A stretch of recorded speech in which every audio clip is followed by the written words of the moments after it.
Bruno, a gente está falando aqui da velocidade das fake news, né, Felipe? A velocidade com que agora a esquerda, o campo progressista, o presidente Lula, o governo está sendo chamado de terrorista. A proposta do Brasil, que foi derrotada por conta de um veto dos Estados Unidos, foi elogiada aí por todo mundo, né? O Brasil conseguindo construir ali quase um consenso. Se não fosse o veto dos Estados Unidos, teria conseguido aprovar uma proposta em relação à guerra de Israel em Gaza. E a dificuldade de... Como que você vê essa dificuldade da verdade prevalecer nesses casos, André? Nossa, que pergunta difícil, Adri. Eu estava ouvindo o Felipe colocar, eu acho que ele tem razão, eu acho que essa é uma das muitas falhas do nosso campo, ainda não levar muito a sério a guerra semiótica, entender que é uma outra linguagem mesmo, mas eu tendo a ser até um pouco mais pessimista, assim. Eu acho que a gente tem um problema infraestrutural na nossa comunicação, que mesmo na guerra de memes, a gente vai estar sempre em desvantagem por conta da própria estrutura algorítmica muito proprietária, muito fechada, muito programado para um tipo de interação que é disfuncional. Para quem está preocupado, não estou falando nem com a verdade só, com algo que é mais complicado do que a verdade, que é um mundo cheio de nuances e contradições, história, coisas muito difíceis, que demandaria um público muito consciente dos processos midiáticos e que a gente não tem uma educação midiática. Isso é algo crônico no mundo inteiro hoje em dia, né? Porque, sei lá, eu acho que nós aqui, nós nos formamos em faculdades de comunicação social, né? A gente estudou mídia no curso superior. Mas nos últimos 20 anos, ser mídia, consumir mídia, mas ser mídia é uma atividade que está desde a infância, né? E a gente não estuda comunicação social na escola, a gente não tem uma alfabetização. Então, ao mesmo tempo que eu acho que essa guerra semiótica é necessária de ser travada no campo dos memes, eu acho que existe um tipo de vacina que precisa ser esclarecida na sociedade, que é um tipo de alfabetização midiática que eu não vejo sendo feita. Que eu não vejo sendo feita como um programa do MEC, como um programa para adultos, jovens e crianças, com o uso dos veículos de comunicação para que as pessoas possam ter autonomia crítica, para que elas não sejam simplesmente receptoras de memes e de desmentidos e de mentiras, porque esses caras vão continuar fazendo isso.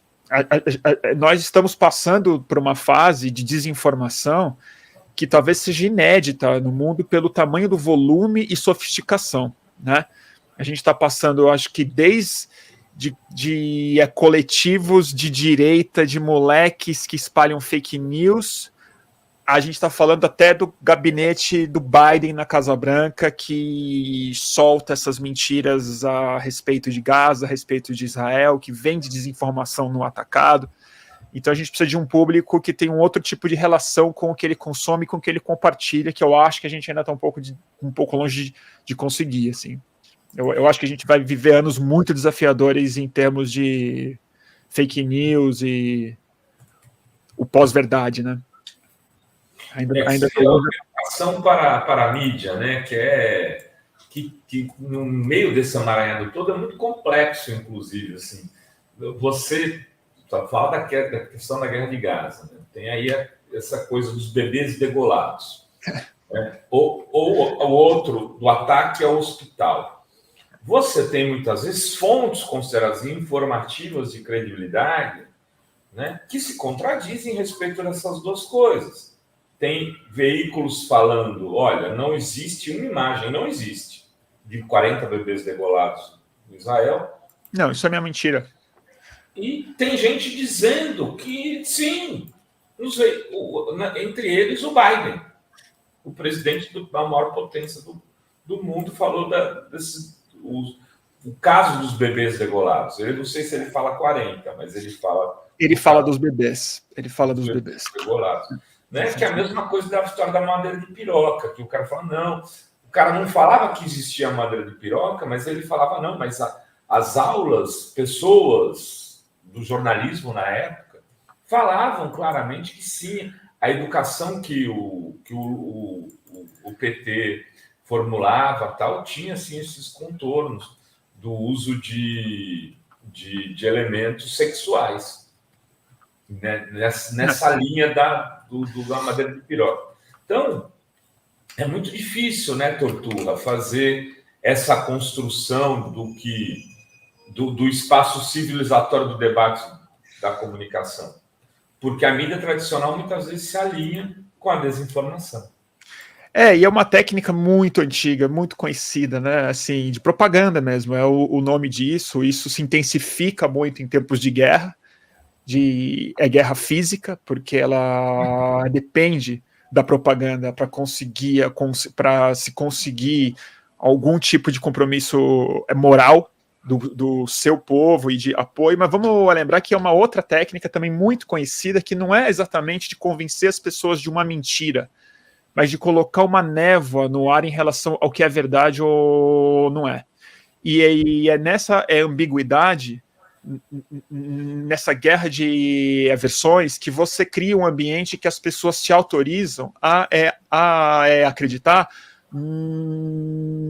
no que é mais confortável para o que elas já acreditam. Então você dá meio que você libera para que a guerra de narrativas, no fundo, se aprofunde muito dentro da moral de cada cidadão e cidadão que tem os seus compromissos emocionais e ideológicos e nacionalistas e tal. E isso desvia do mais importante, né?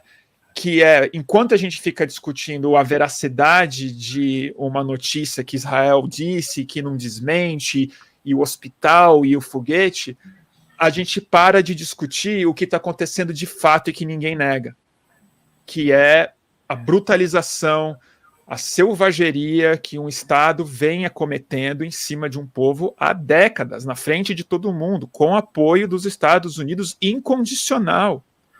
E cria uma ideia racista na cabeça do mundo inteiro que automaticamente não considera mais os palestinos como seres humanos com o mesmo valor que um judeu, que um branco, que um americano, que um europeu. E a gente para de discutir isso. E a gente fica discutindo se foi ou não foguete, se foi a Jihad Islâmica, se foi a Israel. E a gente perde de outra dimensão super importante, que para mim é o que mais me choca, de ver amigos e amigas minhas que perderam esse critério de maneira muito súbita, que é nessas horas que tem bandeiras levantadas de países, né, os nacionalistas e tal, o mais importante não é a gente ver quem está segurando essa bandeira, é ver quem está se escondendo atrás dela.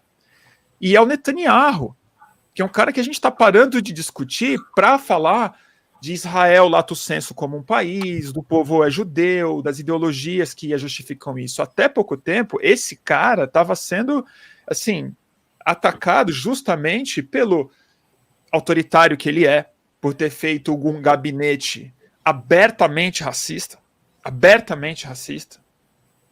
e agora ele está escondido por trás dessa narrativa.